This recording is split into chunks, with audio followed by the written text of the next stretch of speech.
It's Wednesday morning in Sioux City, Iowa, and a major storm is moving into the region. We call them freight train type storms. You get yourself positioned northeast of these storms, and you just catch them basically as they go by. Catching storms is something Tim Samaras has been doing for decades. Every summer, tornadoes rip across the American plain states. By positioning himself in the path of monster storms, Samaras can deploy equipment that measures barometric pressure, humidity, and wind speed. You get out there and you see some of these storms. It's better than any video game that you ever see because you're watching Mother Nature at work and all the associated dynamics. It's fantastic. It's absolutely fantastic. But this year, Samaras and his team are expanding their horizons.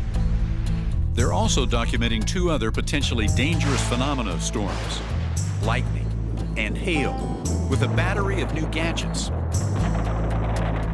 But first, they must find bad weather. Because I think Missouri Valley kind of puts us equidistant to either target. For weeks on end, their convoy crisscrosses a section of the United States known as Tornado Alley. Their vehicles packed with state-of-the-art technology. This is like Grand Central Station in here. We've got computers in here that are connected on the internet, gives me data on the storm, gives me radar data. I got obviously cameras in here. I've got communications equipment. I'm a ham radio operator, so I report severe storms to the National Weather Service directly. Yeah, it does. It does. This looks pretty impressive. I'm liking the looks of this. They stop when they catch up to bad weather, find a vantage point, and wait to see what develops. That's probably going to go right there. Maybe. I say that and I'll kill it. Perhaps jinxed. These clouds never develop beyond a summer thunderstorm. Oh, nice. The odds are against them. Getting to the right place at the right time is difficult. Only 1 in 5 storms they encounter produces a tornado. However, during this chase season, they are also angling for a hailstorm.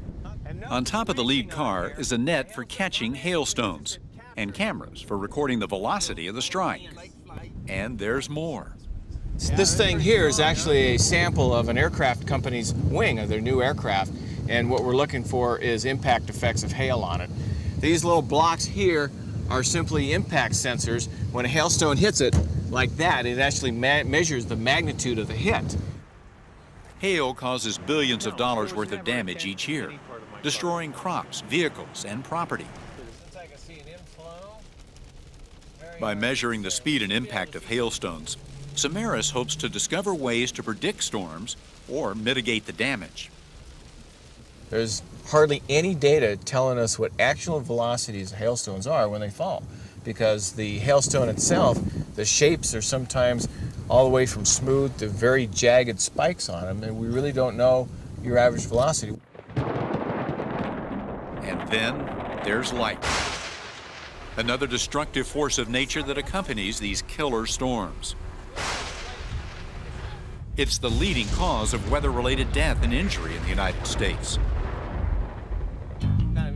And sometimes, even a veteran like Samaras can get too close for comfort. All right. Get in here, Carson. I felt the power. I was electrified right now. CG, it's just hitting all around us. We are definitely in the strike zone, man. With lightning strikes just a few feet away, Samaras moves the team to safety. This is the safest place to be, is right here in this vehicle. Maybe not with a microphone in my lap. Lightning strikes in a flash.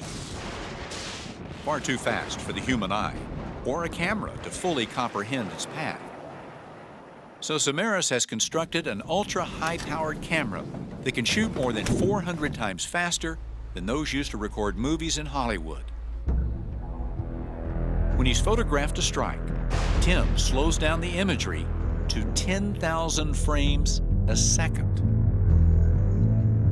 Thin fingers of supercharged energy streak downward, meeting an upward discharge from the Earth. The goal is to capture as much detail as possible. This year, we're actually coming out into the field with a camera that's capable of 1.5 million frames per second. It's all digital. It's all custom built. We're trying to capture what we call the return stroke. I don't want it to affect the mission. Let's go. Yep. Samaras is gathering such minute information about megastorms with the hopes we can better predict when and where they will strike next. Right now, it's just kind of a clear spot to kind of look and watch this thing go by. Their power to destroy is awesome, as evidenced when the crew pulls into Manhattan, Kansas on the heels of a tornado. Cars have been tossed into the air. More than a dozen homes have been flattened.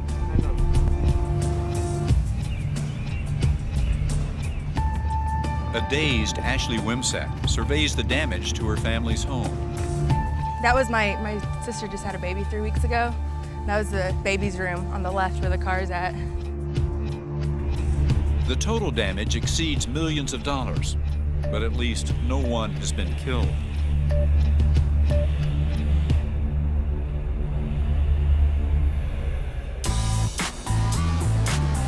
So Samaras and his crew will continue their research, sometimes driving 25,000 miles in a single season. They are chasing danger in hopes of making people safer. Sponsored by National Geographic Mission Programs, taking science and exploration into the new millennium.